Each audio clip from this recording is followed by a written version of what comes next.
بسم اللہ الرحمن الرحیم۔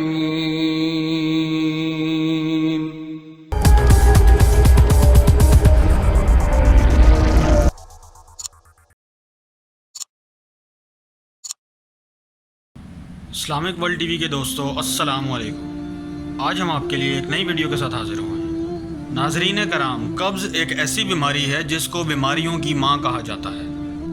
آج اس بیماری میں ہر چوتھا شخص مبتلا ہے۔ اگر پاخانہ معمول کے مطابق نہ آئے، دوسرے یا تیسرے روز آئے تو سمجھ لیں کہ آپ بھی اس بیماری میں مبتلا ہیں۔ پاخانہ وقت پر نہ آنے پہ طبیعت بھاری بھاری محسوس ہوتی ہے اور بھوک بھی کم لگتی ہے، کیونکہ اگر آنتوں میں کھانے کی جگہ نہ ہو تو نئی غذا داخل ہونے کا امکان نہیں ہوتا، اور جب ہم غذا نہیں کھائیں گے تو توانائی میں کمی محسوس کریں گے۔ ضرورت سے زائد کھانا کھانے میں بھی اکثر بدہضمی اور قبض جیسی شکایات ہو جاتی ہیں، لیکن اگر بروقت علاج نہ کروایا جائے تو بیماری بڑھ سکتی ہے۔ بہت سے لوگ تلی ہوئی چٹپٹی غذا کھانے کو ترجیح دیتے ہیں تو وہ قبض کا باعث بنتی ہے۔ کھانا کھانے کے بعد مسلسل بیٹھے رہنے سے بھی قبض کی شکایات پیدا ہو جاتی ہیں۔ قبض کے علاج کے سلسلے میں سب سے جو اہم چیز ہے میرے دوستو، وہ غذا ہے۔ وہ سبزیوں کا استعمال زیادہ سے زیادہ کریں اور روزانہ نہار منہ صبح 4 گلاس پانی کے ضرور پئیں۔ رات کو کھانا ضرور کھائیں۔ رات کو کھانا نہ کھانے سے بھی اکثر قبض کی شکایات ہو جاتی ہے۔ رات کے کھانے اور سونے میں کم سے کم 3 گھنٹے کا وقفہ ہونا لازمی ہے۔ رات کا کھانا کھانے کے بعد 5 سے 10 منٹ واک ضرور کریں، اس سے آپ کی آنتیں مضبوط ہوتی ہیں۔ نہار منہ شہد کا استعمال بھی اپنی عادت بنا لیں۔ دوستو، قبض کا علاج دواؤں کے بجائے ریشے دار غذائیں اور پھلوں سے کریں تو زیادہ مفید ہے۔ نبی کریم صلی اللہ علیہ وآلہ وسلم نے قبض کے بارے میں جو ارشادات فرمائے ہیں، سائنس اپنی تمام تر کوششوں کے باوجود بھی اس کے برابر نہ آ سکی۔ نبی کریم صلی اللہ علیہ وآلہ وسلم کے ارشادات کا خلاصہ یہ ہے کہ کھانا وقت پر کھایا جائے، رات کے کھانے کے بعد جلدی نہ سویا جائے اور پیدل چلا جائے۔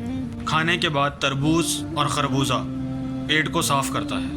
کھانے کے بعد 2-3 دانے خشک انجیر کھانے سے نہ صرف قبض کا علاج بلکہ یہ بواسیر کے لیے بھی بے حد مفید ہے۔ کانسٹیپیشن یا قبض کے علاج کے لیے کچھ احتیاطی تدابیر ہیں جن پر عمل کر کے اس سے ہمیشہ کے لیے نجات حاصل کی جا سکتی ہے۔ رات کو سونے سے پہلے 1 گلاس نیم گرم پانی کا پئیں۔ اسبغول کا چھلکا دودھ یا پانی کے ساتھ لیں۔ آڑو، امرود اور انگور روزانہ کھائیں۔ اخروٹ قبض کی صورت میں فوری آرام پہنچانے کا ذریعہ ہے۔ یہ معدے میں پہنچ کر حرکت کرتا ہے اور فضلے کو آگے کی طرف دھکیلتا ہے۔ ناشتے میں ایسی چیزیں شامل کریں جن میں ریشہ یعنی فائبر کافی زیادہ تعداد میں پایا جاتا ہو، جیسا کہ دودھ، لوبیا، انجیر، خوبانی، دلیا، ناشپاتی، آلو بخارا وغیرہ۔ ان سب میں ریشہ وافر مقدار میں پایا جاتا ہے۔ یہ آپ کے ناشتے میں ضرور شامل ہونی چاہیے۔ دوستو، اگر ان چیزوں کے استعمال کے باوجود قبض ختم نہیں ہو رہی تو یہ آنتوں میں سوزش یا اپینڈکس کی علامت ہے، تو ایسی صورت میں آپ کسی ماہر ڈاکٹر سے اپنا چیک اپ ضرور کروائیں۔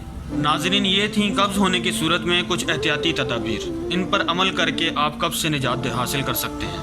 اسی کے ساتھ ہماری ویڈیو کا اختتام ہوا چاہتا ہے۔ ملتے ہیں ایک نئی ویڈیو کے ساتھ۔ السلام علیکم۔ ناظرین، اگر آپ کو ہمارا چینل پسند آیا ہے تو ہمارے چینل کو ضرور سبسکرائب کریں اور سبسکرائب کے ساتھ ساتھ بیل آئیکن پر ضرور کلک کریں، ہر آنے والی نئی ویڈیو کا نوٹیفیکیشن آپ کو ملتا رہے۔ اور ہماری ویڈیو کو ضرور لائک کریں اور اپنے دوستوں کے ساتھ ضرور شیئر کریں۔